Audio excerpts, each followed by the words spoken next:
आज हम बात करने वाले हैं ज्योतिष के एक बहुत ही पावरफुल ट्रांजिट के बारे में। जब सूर्य मेष लग्न वालों के लिए अपनी सबसे मजबूत, सबसे ताकतवर स्थिति में होता है।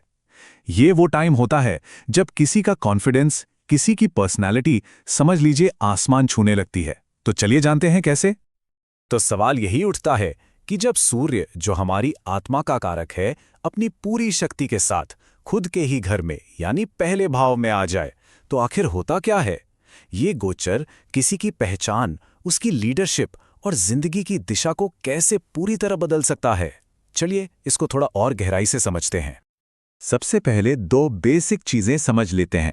मेष लग्न का मतलब है कि जन्म के समय पूर्वी क्षितिज पर मेष राशि उग रही थी, जो कि एनर्जी, हिम्मत और कुछ नया शुरू करने की निशानी है। और उच्च का सूर्य, इसका मतलब है सूर्य का मेष राशि में होना, जहां वो अपनी सबसे पावरफुल स्टेट में होता है, मतलब लीडरशिप और अथॉरिटी अपने पीक पर। तो आज हम क्या क्या देखने वाले हैं? सबसे पहले हम इस गोचर के बेसिक असर को समझेंगे। फिर हम नक्षत्रों के हिसाब से इसके 3 अलग अलग फेज देखेंगे: अश्विनी, भरणी और कृत्तिका। और आखिर में हम इसकी एक समरी और कुछ उपायों पर भी बात करेंगे। तो ये गोचर इतना खास क्यों है? वो इसलिए क्योंकि सूर्य, जो हमारी आत्मा का, हमारे सेल्फ का प्रतीक है, वो अपनी पूरी ताकत के साथ पहले घर में आ जाता है, जो खुद हमारे व्यक्तित्व, हमारी पहचान का घर है। ये कॉम्बिनेशन हमारे कॉन्फिडेंस और लीडरशिप को एकदम सुपरचार्ज कर देता है। चलिए पहले पड़ाव पर चलते हैं, जो है अश्विनी नक्षत्र। देखिए, राशि चक्र के भी छोटे छोटे हिस्से होते हैं जिन्हें नक्षत्र कहते हैं, और हर एक की अपनी अलग एनर्जी होती है। अश्विनी के स्वामी हैं केतु, और जब सूर्य यहाँ आता है तो ये एक नई शुरुआत और बहुत तेजी से एक्शन लेने की एनर्जी लाता है, बिल्कुल एक चिंगारी की तरह जो एक नई यात्रा शुरू करती है। इस दौरान इंसान बहुत साहसी और एनर्जी से भरा हुआ महसूस करता है। फैसले लेने की जो क्षमता है वो एकदम तेज हो जाती है। कॉन्फिडेंस और फिजिकल अट्रैक्शन भी बढ़ जाता है। और हाँ, एक और इंटरेस्टिंग बात यह है कि ये समय सेल्फ हीलिंग और स्पिरिचुअल ग्रोथ के लिए भी बहुत अच्छा माना जाता है। तो पुराने ग्रंथ इस बारे में क्या कहते हैं? ये श्लोक बताता है कि अश्विनी में सूर्य तेज और आत्मविश्वास तो बहुत बढ़ाता है, लेकिन साथ में एक चेतावनी भी देता है कि जल्दबाजी नुकसान करा सकती है। मतलब एनर्जी तो भरपूर है, पर उसे सही जगह लगाना, चैनलाइज करना बहुत जरूरी है। तो यहां पर 2 रास्ते खुलते हैं। एक तरफ जिंदगी में एक नई डायरेक्शन मिल सकती है, सेल्फ कॉन्फिडेंस बढ़ सकता है, लेकिन दूसरी तरफ यही एनर्जी बेचैनी, गुस्सा और जल्दबाजी में लिए गए गलत फैसलों की वजह भी बन सकती है। तो यहां असली चैलेंज यही है कि इस आग को कंस्ट्रक्टिव कामों में लगाया जाए, डिस्ट्रैक्शन में नहीं। चलिए अब आगे बढ़ते हैं भरणी नक्षत्र की तरफ, जिसके स्वामी हैं शुक्र। अब यहाँ एनर्जी की दिशा थोड़ी बदल जाती है। ये नक्षत्र कर्तव्य, जिम्मेदारी और अनुशासन के बारे में है, जिससे वो अश्विनी वाली तेज एनर्जी थोड़ी और डिसिप्लिन्ड हो जाती है। तो इस टाइम में क्या होता है कि इंसान का झुकाव अथॉरिटी और डिसिप्लिन की तरफ बढ़ जाता है। वो अपने काम में बहुत मजबूत होता है और दूसरों को आसानी से प्रभावित कर सकता है। और क्योंकि इसके स्वामी शुक्र हैं, तो रिश्ते और शादी ब्याह से जुड़े मामले भी इस दौरान काफी अहम हो जाते हैं।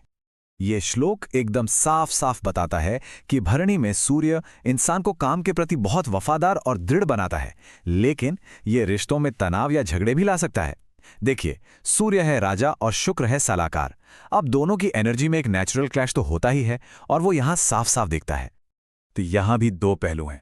एक तरफ समाज में मान सम्मान बढ़ सकता है, सरकारी कामों में तरक्की मिल सकती है।